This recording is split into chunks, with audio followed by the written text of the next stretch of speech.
Assalamualaikum warahmatullahi wabarakatuh. Baiklah, di sini kita akan uji validitas, uji reliabilitas, dan uji normalitas menggunakan SPSS. Jadi setelah kita memiliki data yang akan kita ujikan, setelah itu kita membuka yang namanya SPSS.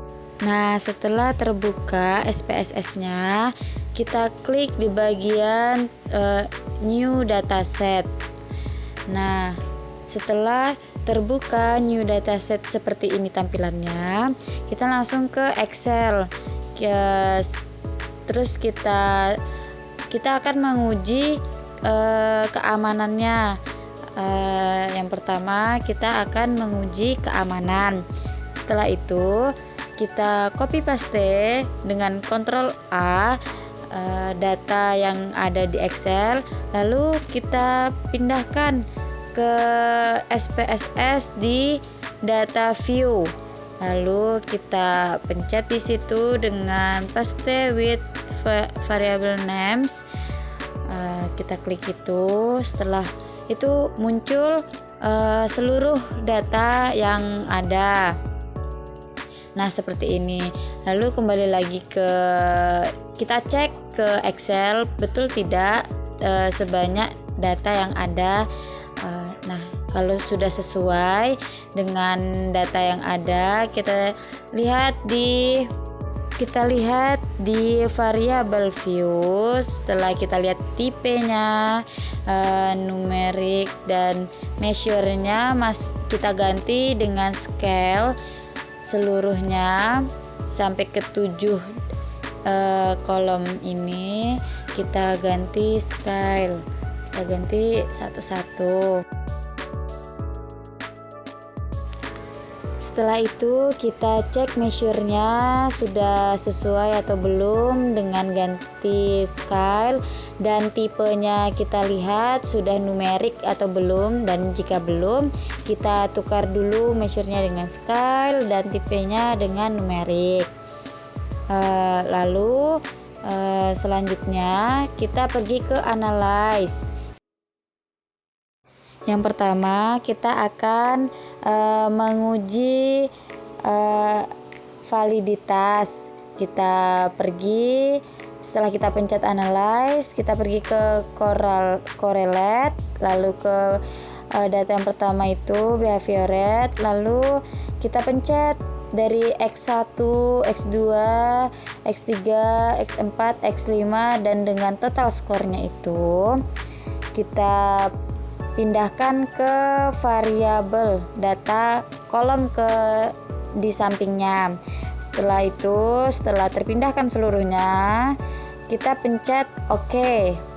Nah, setelah keluar seperti ini correlates-nya, setelah itu kita cek di total skornya. Itu ada 0,842 di total skornya. Nah, setelah kita lihat, ketika kita akan menguji valid atau tidaknya, kita buka di data R tabelnya. Nah, kita bukakan, seperti kita buatnya sesuai rumus di DF sama dengan N dikurang 2, itu rumusnya. Karena N-nya itu jumlah data kita tadi ada 30, jadilah 30 dikurang 2 itu ada 28. Nah, kita lihat di situ ada 0,3610. Kita bandingkan dengan total skor dari validitas, itu ada 0,842. Jadi uji validitasnya itu valid karena totalnya itu lebih besar dibandingkan dari R tabel yang ada, karena R tabelnya itu 0,3610 dibandingkan dengan total skor dari uji validitas 0,842. Jadi uji validitasnya itu valid. Setelah kita menguji validitas dan hasilnya valid, kedua kita akan menguji reliabilitas. Kita buka analyze, pencet analyze yang di atas, lalu pergi ke style, kita pergi ke realistic analysis. Nah, sudah keluar data seperti ini, kita pencet X1 sampai X5. Total skornya tidak diikutkan. Jadi setelah kita pencet X1 sampai X5, kita pindahkan ke item ke sampingnya. Setelah terpindahkan, kita pencet OK. Nah, kita tunggu, kita lihat hasilnya di sini. Dan di reliability-nya hasilnya itu ada 0,855. Dan ketentuannya itu ketentuan dari reliability itu 0,7 dan hasilnya ternyata 0,855, maka ini uji reliability-nya itu reliable karena data yang kita ujikan itu lebih besar dibandingkan dari ketentuan yang sudah ada. Selanjutnya, setelah kita menguji kedua, kita akan menguji normalitas yang ketiga. Tetap dengan yang sama, kita pencet analyze, lalu selanjutnya kita pencet yang descriptive statistic yang kedua. Setelah itu kita pergi ke explore. Setelah kita pencet dan keluar data seperti ini, kita pencet X1 sampai X5 saja. Lalu kita pindahkan ke samping, ke dependent list. Setelah terpindahkan, kita pencet ke sampingnya plots. Setelah itu kita centang di normality plots with test. Lalu kita lanjutkan dengan continue dan lalu kita okekan. Setelah kita okekan, kita tunggu dari hasil tersebut dan setelah keluar data-data seperti ini, kita lihat dari X1, X2, X3, X4 dan X5-nya di deskriptif, di tabel deskriptif. Lalu kita lihat di test of normality. Nah, karena kita datanya ada 30 yang kita ujikan, maka kita pergi yang diceknya di Kolmogorov-Samorov. Nah, kita lihat di sini di bagian, kita lihat di situ signifikannya ada 0,000. Tapi kalau misalnya kita menggunakan di bawah dari 30, kita lihat yang di grafik sampingnya. Dan ternyata dari uji normalitasnya itu tidak normal karena ketentuannya itu 0,5 kalau itu uji normalitasnya. Dan setelah kita uji ternyata hanya mendapatkan 0,0000, maka uji normalitasnya tidak normal, dikatakan tidak normal. Setelah kita menyelesaikan keamanan dari uji validitas, reliabilitas, dan normalitasnya, maka selanjutnya kita akan ke layanan validitas, reliabilitas, dan normalitas. Selanjutnya kita buka file ke ujung pencet file ini. Setelah itu kita tekan new.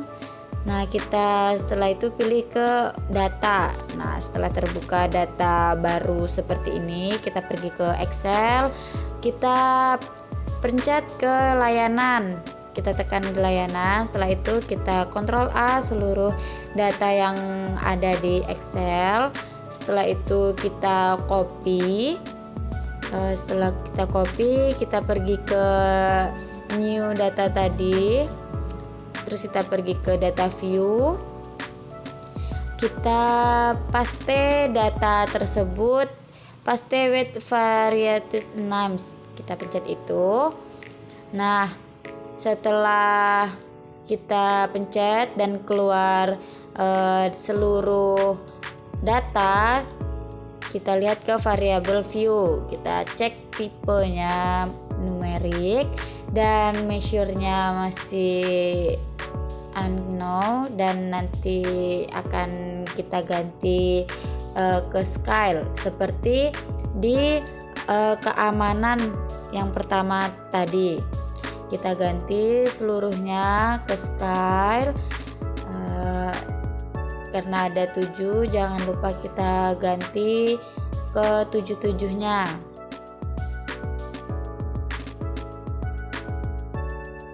Setelah kita ganti measure-nya dengan Sky dan tipenya numerik, kita pencet analyze karena kita akan menguji layanan validitas yang pertama.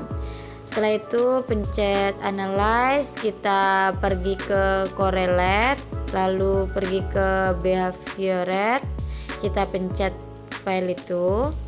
Nah, setelah muncul seperti ini, kita klik X1-nya sampai X5. Setelah itu dan total skornya jangan lupa diikutkan, kita pindahkan ke variabel dan kita okekan. Nah, setelah muncul data seperti ini dan data total skor yang dihasilkan dari correlationnya itu 0.705. Lalu kita tekan lagi Rtabel seperti tadi.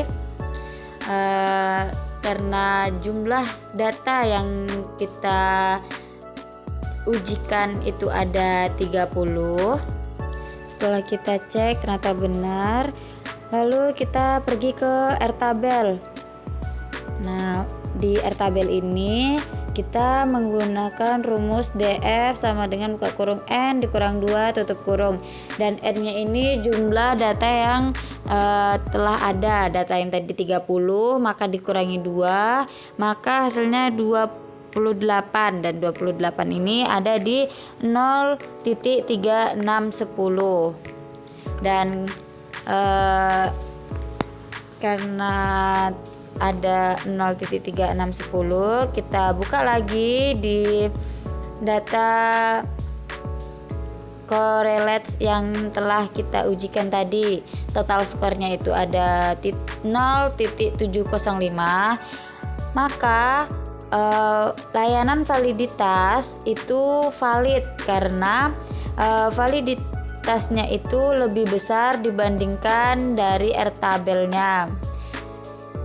Jadi layanan validitasnya itu dinyatakan valid. Selanjutnya yang kedua, kita akan menguji layanan reliabilitas. Lalu kita pencet analyze lagi ke Sky, lalu kita tekan X1 sampai X5.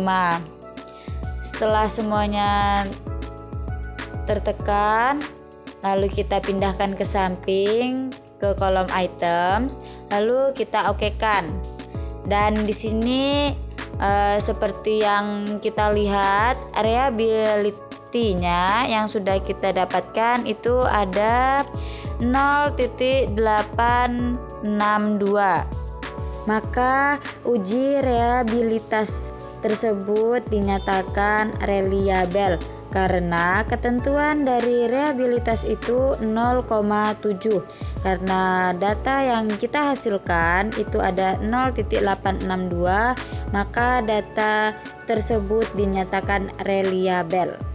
Selanjutnya kita menguji yang ketiga dari layanan normalitas. Lalu kita pencet analyze. Setelah itu kita pergi ke descriptive statistic. Setelah itu langsung kita cari data yang namanya explore. Setelah keluar seperti ini, kita klik lagi X1 sampai X5-nya, lalu kita pindahkan ke dependent list. Nah, setelah itu kita pencet plots, lalu kita checklist normality plots with testnya. Dan itu jangan lupa. Setelah itu kita pencet continue dan langsung kita okekan. Nah, kita tunggu, dan hasil yang keluar dari deskriptifnya itu dari X1, X3, X4 dan X5.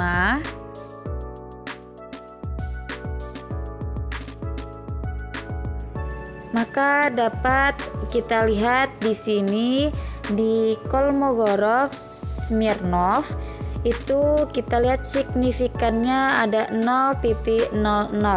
Maka data layanan normalitasnya itu dinyatakan tidak normal. Kenapa dinyatakan tidak normal? Karena ketentuan dari data uji normalitas itu ada 0,5 dan ternyata uji data yang kita dapatkan 0,0 itu dinyatakan tidak normal, karena kalau normal itu 0,5 ke atas baru dinyatakan normal, dan data yang kita ujikan tadi di bawah dari 0,5, maka layanan normalitas dinyatakan tidak normal.